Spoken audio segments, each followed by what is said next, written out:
고린도전서 5장입니다. 지혜로운 삶을 요구하고 간음의 최종적 대가에 대해서 이야기합니다. 내 아들아, 내 지혜에 주의하며 내 명철에 네 귀를 기울여서 근신을 지키며 내 입술로 지식을 지키도록 하라. 대저 음녀의 입술은 꿀을 떨어뜨리며 그의 입은 기름보다 미끄러우나 나중은 쑥같이 쓰고 두 날 가진 칼같이 날카로우며 그의 발은 사지로 내려가며 그의 걸음은 수울로 나아가나니 그는 생명의 평탄한 길을 찾지 못하며 자기 길이 든든하지 못하여도 그것을 깨닫지 못하느니라. 그런즉 아들들아 나에게 들으며 내 입의 말을 버리지 말고 내 길을 그에게서 멀리하라. 그의 진문에도 가까이 가지 말라. 두렵건대 네 존영이 남에게 잃어버리게 되며 네 수한이 잔인한 자에게 빼앗기게 될까 하노라. 두렵건대 타인이 내 재물로 충족하게 되며 내 수고한 것이 외인의 집에 있게 될까 하노라. 두렵건대 마지막에 이르러 내 몸 내 육체가 쇠약할 때에 내가 한탄하여 말하기를 내가 어찌하여 훈계를 싫어하며 내 마음의 꾸지람을 가벼이 여기고 내 선생의 목소리를 청종하지 아니하며 나를 가르치는 이에게 귀를 기울이지 아니했던고. 많은 무리들이 모인 중에서 큰 악에 빠지게 되었노라 하게 될까 염려하노라. 너는 내 우물에서 물을 마시며 내 샘에서 흐르는 물을 마시라.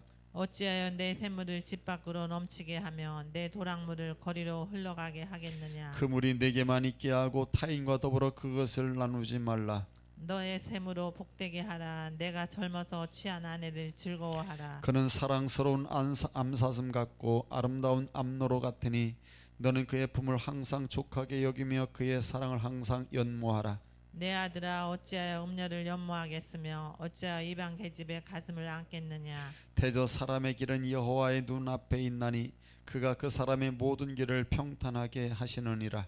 악인은 자기 악에 걸리며 그 죄의 줄에 매이나니 그는 훈계를 받지 아니함으로 말미암아 죽겠고 심히 미련함으로 말미암아 혼미하게 되느니라. 아멘. 할렐루야. 사랑 축복합니다. 오늘도 주님의 은혜 한 날 되기를 주님 축복합니다. 5장 말씀은 지혜로운 삶의 하나로서 음행 그리고 간음을 저지르는 삶의 그러한 본보기를 제시하고 있습니다. 지혜로운 자의 삶이 어떤 삶이에요? 음행이나 간음을 멀리하고 저지르지 않는다는 것입니다. 또한 여자를 대할 때에 지혜롭게 처신하고 특히 유부녀의 그런 유혹을 주의할 것을 교훈하고 있는 것입니다. 그리고 오직 합법적인 그런 결혼 관계에서만 그런 순결하고 정숙한 그런 성생활할 것을 권고하고 있는 것이 5장의 말씀입니다. 단어 가운데 속에서 19절에 보면은 연모하라는 말이 있습니다. 그의 사랑을 항상 연모하라. 연모하라는 것은 취하라는 뜻입니다. 취하라. 어떤 얘기라는 거냐면은 술에 취한 것처럼 그때 취할 때 쓰는 단어입니다. 그러니까 서로에 대해서 술에 취한 것처럼 부부는 서로에 대해서 이렇게 취하듯이 취해야 된다는 것입니다. 술에 취하듯이 부부는 부부관계 속에서 부부만이 서로 취해야 된다. 그 뜻입니다. 연모가. 그러면서 어째 음료를 연모하겠느냐. 음료에서 창녀라든지 이방 여인의 유혹에 그래서 그런 여인에게 취해서 뒤겠느냐. 이제 그렇게 얘기를 하면서요. 21절에 모든 길을 평탄하게 하시느니라는 말을 하십니다. 여호와의 눈앞에 있나니. 그래서 평탄하게 한다는 말은 저울에 달듯이 정확하게 판단하신다는 그 뜻입니다. 하나님께서 부부의 관계 속에서 서로가 사랑을 나누고 서로 취하듯 사랑을 해야 되는데 엉뚱한 여자와 사랑을 취하면 하나님 눈앞에 있으니 하나님께서 그에 대해서 정확하게 판단하신다. 그래서 숙고하다, 시험하다는 번역으로 이렇게 번역이 되는데요. 하나님이 인간의 그 행위를 정확하게 헤아리셔서 심판하시는 분이라는 것을 뜻하는 것이 평탄하게 하신다 그런 얘기입니다. 음란한 것과 이렇게 부부관계 속에서 허락된 정상적 순결한 그런 성생활이 아닌 이방 여인, 창녀 이런 것으로 이렇게 하게 되면은 하나님 눈앞에 있으니 하나님이 반드시 심판하게 될 것이다. 그 행위에 대해서 정확하게 하나님이 심판하게 될 것이다. 그 얘기가 평탄하게 하시느니라 라는 뜻입니다. 그러면서 15절에 보면은 네 우물, 네 샘, 네 도랑물, 그래서 여기서 물하면서 마시고 물을 마시라, 집 밖으로 샘물이 넘치게 하지 말고 도랑을 물을 거리로 흘러가게 하지 말아라. 그 물을 타인화가 젖대로 나누지 말아라.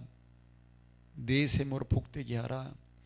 여기 있을 때에 그러면서 네가 젊어서 취한 아내를 즐거워하라. 여기서 샘, 우물, 도랑물 이것은 부부과의 관계 속에서의 사랑을 말하는 것입니다. 그래서 그 부부관계 속의 사랑으로서는 정상적인 그런 성적 관계, 성관계를 말하는 것입니다. 그것이 내 우물, 내 도랑물, 내 샘물 이것을 비유적으로 말하는 것인데요. 그래서 부부간 정상적 부부만이 서로 순결한 성생활을 해야지 이것이 흘러들어가 나가게 하면 안 된다. 그러니까 여기서는 음녀, 창녀, 이방인의 유혹 이런 걸 이야기합니다. 절대로 그러면 안 된다. 그걸 이야기하고 있는 것입니다. 그래서 술을 취하듯 오직 아내만을 취해야 된다. 하나님 앞에서 그렇지 않으면 심판을 받게 될 것이다. 23절에 그의 훈계를 받지 아니함으로 말미암아 죽겠고 이제 결국은 심히 미련함으로 말미암아 혼미하게 되느니라. 미련한 행위를 통해서 결국은 혼미하게 된다. 혼미하는 것은 술에 의해서 갈 길을 왜 찾지 못해 가지고 헤매는 것을 말하는 것으로서 어리석음을 이야기할 때에 쓰는 말입니다. 그러면서 14절에 많은 사람들이 모인 중에서 큰 악에 빠지게 되었노라 하게 될까 염려한다 이렇게 말합니다. 이게 뭐냐면은 이제 대중 앞에 공개적으로 있잖아요. 수치를 당하게 된다는 것을 의미하는 것입니다. 많은 사람들 앞에서. 그래서 우리가 TV를 통해서도 뉴스를 통해서도 보죠. 또 목사님들의 이야기를 들어보죠. 엄청난 일한 그래서 대중 앞에서 공개적으로 수치를 당하는 일이 있게 될 것이다. 그래서 주의해야 된다. 그래서 1절부터 6절까지는 음녀의 위험성을 이야기하고 있는 것입니다. 얼마나 위험한 건지 알 수 없다는 것이죠. 그래서 1절부터 2절까지는 하나님의 지혜에 대한 철저한 그런 순종을 촉구하는 것입니다. 아들아, 하나님 말씀에 철저하게 순종해라. 언약 백성이 철저히 하나님의 지혜에 따라서 살기를 지금 기대하는 그런 이야기입니다. 그 가운데서 하나가 뭐냐? 음녀의 유혹에 지혜롭게 대하라는 것입니다. 그래서 음녀의 그런 유혹이 지혜자에게 매우 설득력 있게 인식된다는 점에 대해서 비유로 이제는 강조하게 되는 것이 3절부터 6절입니다. 그래서 2절에 근신을 지키며 내 입술로 지식을 지키도록 하라. 대저 음녀의 입술은 꿀을 떨어뜨리며 그의 입은 기름보다 매끄러우나 나중은 쑥같이 되고, 이게 음녀 창녀의 유혹을 말하는 것입니다. 그래서 근신을 지켜라. 이렇게 지켜라는 것은 신중하고 사려 깊게 생각을 해서 그 얘기입니다. 이런 유혹이 있을 때는 신중하게 생각해라. 그런 얘기를 하는 것입니다. 그러면서 지켜라. 내 입술로 지식을 지켜라. 음녀 입술은 꿀을 떨어뜨리고 유혹을 말하는 것입니다. 얼마나 유혹적인지.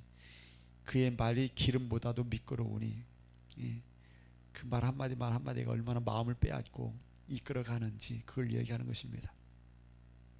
그럼 3절에서 음녀를 말할 때는 이런 주루라는 단어를 쓰는데 창녀를 말할 때 쓰는 이야기입니다. 그리고 이방 여인, 이렇게 뜻을 가지고 있습니다. 쑥을 이야기하죠. 쑥같이, 나중은 쑥같이 될 것이다. 그래서 음료를 통해서 유혹에 넘어가서 쑥같이 될 것이라는 것은, 쑥은 쓰잖아요. 쓴 걸 말하는 거거든요. 그렇기 때문에 저주를 의미하는 것입니다. 두 날 가진 칼도 날카롭다. 그러니까 이런 음료와 함께한 결과가 결코 좋지 못할 것이다. 칼의 찔림과 같이 파멸을 당하게 될 것이다. 그렇기 때문에 음료를 주의해라, 멀리해라. 음료의 유혹이 있을 때는 아주 신중해야 된다. 그걸 이야기하고 있는 말씀입니다. 그러면 7절부터 14절까지는 음료에 관한 유혹으로 인한 피해에 대해서 말하는 겁니다. 피해, 어떤 피해가 있을 것인가에 대해서 발생하게 되는데, 그래서 음료를 가까이 하면 이런 피해가 올 것이다. 그렇기 때문에 훈계, 꾸지람, 선생의 목살이, 가르치네, 계속 반복해서 얘기를 하는 것입니다. 주의하라는 것입니다. 그러면서 이런 피해가 온다. 9절에 존영을 상실하게 된다. 존영이라는 것은 영의 아름다움, 모든 걸 잃어버린다는 것입니다. 빛난 것, 그 사람의 아름다움과 영광과 빛남과 업적과 그 것들이 다 이루어지게 된다는 것입니다. 그 존영이 다 상실될 것이고, 그리고 9절에 청춘 시절을 다 낭비하게 될 것이고, 10절에 재산과 수입을 상실하게 될 것이고, 11절에 건강을 잃게 될 것이고, 12절 14절까지는 양심적 고통을 당하게 될 것이고, 그 얘기를 하고 있는 거예요. 다 잃어버리게 될 것이다. 그러면서 15절부터 23절까지는 이제 음료에 빠지지 않는 비결을 이야기합니다. 비결이 있다는 걸 이야기하는데요. 비결은 뭐냐? 하나님의 창조 질서에 입주해 가지고 정상적인 그런 과정에서 혼인 관계를 유지해라. 하나님이 맺어진 그런 정상적 과정, 부부 관계만이 하나님이 허락한 것으로서 절대로 음료의 유혹에 이거 깨지지 않고 혼인 관계가 무너지지 않도록 해라. 그게 이제 말씀을 하시면서 15절로부터 18절까지는 더욱 정결한 삶을 살도록 요구하는 것입니다. 부부 관계만은 아주 정결해야 된다. 19절로부터 20절은 아내만을 사랑해야 된다는 것을 요구하는 겁니다. 오직 아내만을 사랑해야 된다. 21절 23절 음료의 유혹에 빠져가지고 결코 그런 모든 걸 잃지 말아야 되니까 음료의 유혹에 빠지지는 않아야 된다. 절대 빠지지 말아야 된다. 그걸 이야기하고 있는 것입니다.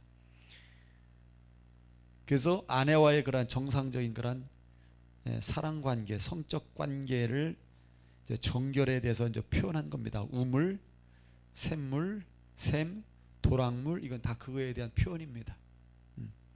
그것이 바깥으로 흐르지 말게 하라. 절대로 다른 여인과 나누면 안 된다. 그걸 이야기하고 있는 것입니다. 부부는 우리 사회를 구성하고 있는 그런 가정의 핵심입니다. 그리고 부부가 행복해야 가정이 건강하고 세상이 풍요롭게 됩니다. 그런데 오늘날 여러분, 이것이 잘못됐기 때문에 부부의 이 구성된 원본, 이게 잘못됐기 때문에 가정의 건강이 파괴되고 세상이 혼미하게 되느니라. 정말 혼미하게 술에 취해서 갈 길을 찾지 못해가지고 막 헤매는 것처럼 오늘 얼마나 세상이 이렇게 혼미해 되어버렸는지. 뭐가 혼미되냐? 이런 성적인 것이 이게 얼마나 혼미하게 되어버렸는지, 그걸 이제 이야기하고 있는 것입니다. 여러분, 하나님께서 에덴 동산을 만드시고, 그리고 하나님 만든 최초의 가정이 여러분 아담과 하와 에덴 동산이지 않습니까? 하나님이 만드시고 행복한 그 가정 에덴 동산, 오늘도 우리는 이런 회복을 위해서 기도해야 될 줄로 믿습니다. 그래서 내 샘에서 흐르는 물을 마셔라. 아내는 남편의 샘물이라는 것입니다. 다른 여인이 될 수가 없다는 것입니다. 그래서 그의 사랑을 항상 연모하며 살아야 되고, 남편은 아내의 행복, 아내를 행복하게 해줘야 된다는 것입니다. 그래서 내 셈으로 복되게 해라. 이것이 복이라는 것입니다. 하나님, 그래서 이런 것들을 무너뜨리는 유혹을 철저하게 배격하고 경계해야 될 것을 이야기하고 있는 것입니다. 그래서 네가 젊어서 취한 아내를 즐거워해라. 18절에 사람의 길이 여호와의 눈앞에 있다. 하나님이 늘 살피시고 감찰하신다. 그러면서 22절에 악인은 자기 악에 걸리고 만다. 반드시 악은 망하게 되어 있다. 그래서 지키라는 것입니다. 안 된다, 잘 안 된다는 거예요. 잘 될 수가 없다는 거예요. 오늘 이 시대에 성적 타락과 혼란한 이 혼미한 시대에 정말 가슴 새기며 오늘 우리 이 말씀 붙잡고 기도해야 된다. 이를 위해서 우리 자녀들, 초등학교 아이들만 해도 그렇고 요즘에 참 기가 막혀요, 여러분. 차별금지법 좋은 거예요, 여러분. 차별금지법, 차별 성경적인 거예요. 차별하면 안 돼요.